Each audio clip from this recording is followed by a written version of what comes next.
Well aware. I began by saying that there is a poll that shows a clear racial disparity in your support. What do you think accounts for the racial disparity? Well, I was going to the issue of budget. And then Mr. Sherwood raised the question of budget. The reality is, and the mayor knows this, that the chancellor changed the council's action. She decided, the council said, look, let's reduce the size of summer school. That doesn't happen for 10 months, and we'll work hard to try to put the money back. The chancellor admitted in a hearing before the council of the district, I didn't like that because I didn't want to do that, so I fired more teachers instead of reducing the size of summer school. The mayor knows that, and he ought to own up to it because his chancellor admitted it on the record. If you hadn't cut the $20 million, we'd have had the teachers and the summer school. Why did it have to be both? Why did it have to be either or? That's the question. Because, Mr. Mayor, there was, as you well know, a $150 million reduction in the budget that came from the CFO and revenues coming into the city. This council worked responsibly to balance this budget. We got no proposals from you that would balance the budget. The council worked hard. We raised revenue, and we made responsible cuts in the budget. You and your chancellor chose to cut all of those teachers. Quickly, the chief financial officer, Nnamdi, has cautioned both the mayor and the council that you've taken on a hospital, United Medical Center in Southeast. You've reduced the budget reserves from $1.5 billion down to $600 million when Wall Street thought the city wouldn't go to below $900 million in reserves. You've raised any number of fees, if not specifically taxes, in the city to balance the budget. I was told by financial people who were looking at the city said whoever wins the mayor's race has got to be much tougher in cutting the budget if the city's going to have a balanced budget in the coming year. And if you win, whoever wins, you'll be working on that budget almost immediately. Do you agree that the city is in a financial trouble if you don't do more to cut the budget rather than work around the edges as you've done the last couple of years?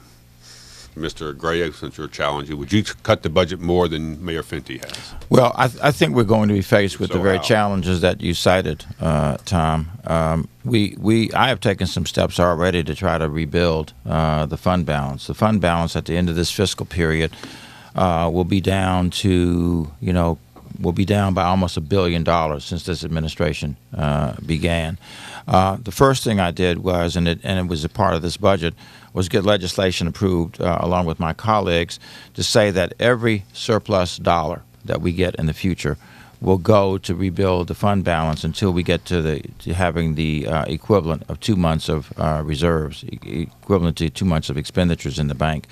And then secondly, so that we start to reduce our capital debt, taking a part of revenues that may be above what we projected and set them aside for what's called a pay-go fund. Pay-go is exactly that, and that is instead of borrowing every dollar that you want to invest in the capital improvements program of the city, that you take money that you got and spend it as you go along. But the council has, in fact, you've changed part of the mayor's budget, but you've gone along with substantial reduction over the last 4 years.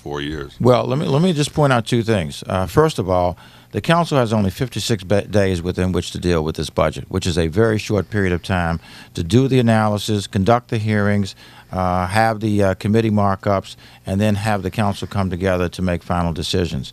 Had we had more time, I think there's more work that could have been done.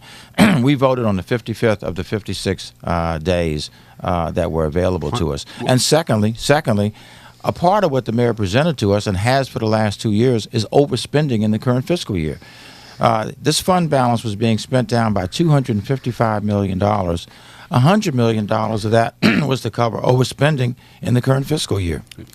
Is it my turn to respond to this? Well, it just seems that both the mayor, your administration, and the council have allowed the budget to almost spiral out of control in terms of expending, given the horrible economy we have. Let me do two things. One, the city council has always had 2 months to review the budget since the beginning of the city council. So for a city council chairman now in 2010 to say it's not enough time is a new thing to the people of the District of Columbia. And the truth of the matter is you shouldn't be just figuring out budget issues for those 56 days. You should be figuring out budget issues during the entire year. My administration works on budget issues during the entire year. Let me put some facts on the table, Tom.